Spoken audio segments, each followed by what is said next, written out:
For today's video guys, na po ipakita ninyo nga usa ka mahalang doon sa usa ka mag-uuma. Usa gid ni siya ka pinungdan nga ang mag-uuma na ay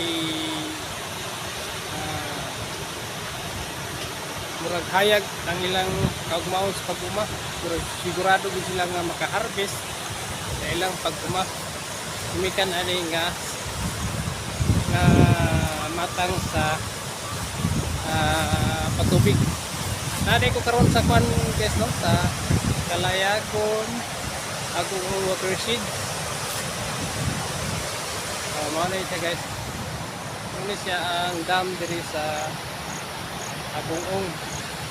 Kalayagon Agungong dam. Mao ni siya guys. Mao ni siya naghatag og kaugmaon sa atong mag-uuma nga maka-harvest sila ilang panguma.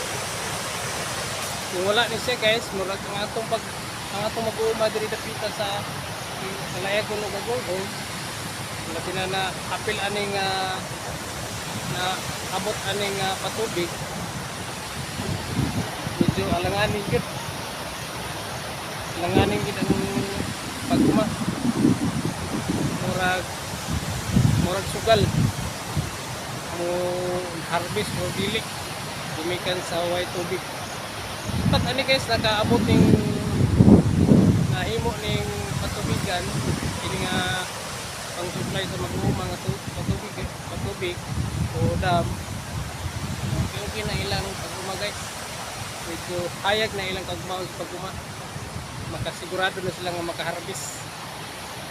Okay, mo na siya guys, ang Kalayagon Agungong watershed. Siya.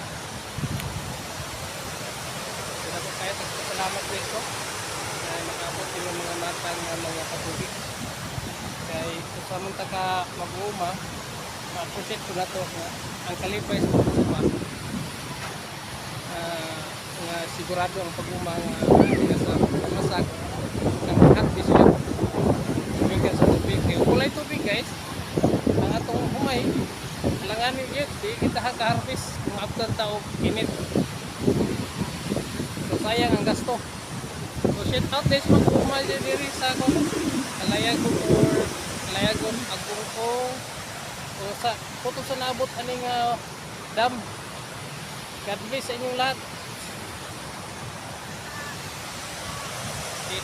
Oro to guys, God bless sa tanan.